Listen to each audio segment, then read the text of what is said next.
ndaje kubwira ngo Afrika ntushobora gutera imbere wibaza ngo nuko twuzuye amashengesho, mwibaza ngo ibintu byo gutera imbere ngo ni kaca.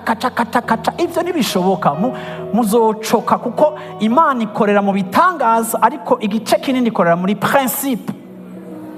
Ata principe iri mu buzima bw'iwawe, miracle ntizogutunga. N'Abisirayeli yabahaye miracle ya manu, kuko bari mu bugaragwa badashobora kurima, ariko bamaze gushika mu gihugu c'isezerano, Imana yarakamishije manu, ibaha gufata isuka. Nikiye coroshe gufata isuka canke kurya manu? Nikiye kigoye? Nikiye kigoye?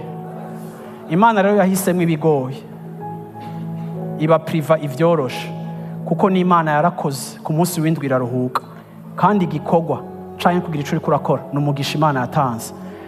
Reka rero guhamagara amahera ngo yava muri Oriya, ngo yava muri hehe, ngo yava hariya, ngo waravuze ngo ubutunzi bw'abapagani ngo buzoba transfere. Reka nakubwira ikintu kimwe, uzorinda usaza hari hataraba transfere, kuko ntahamagagwa arafise principe yayo. Utayifise shaka uhamagare, ntazoza.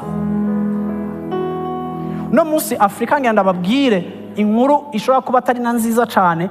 Afrika twibaza ngo irimo reve kubera ama eglise yacu yuzuye, ariko ni murabe mbega ama eglise yacu yujujwe ni iki? Abantu bariko bagaburirwa iki muri ayo ma eglise? Bariko bumva ubutumwa bubabarira iki?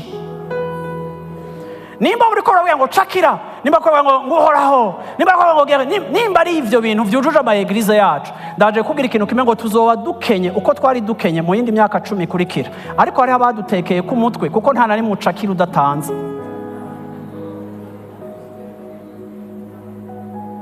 Haleluya.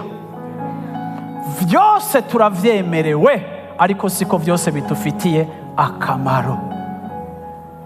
Genda murabe ibi bihugu vyo hanze, ntibasenga, ntibavuga mu ndimi, ntibisonzesha cane, ariko batambukira muri principe yanditse muri Bibiliya, kandi bagatera imbere, kandi tukaja kubasaba imfashanyo.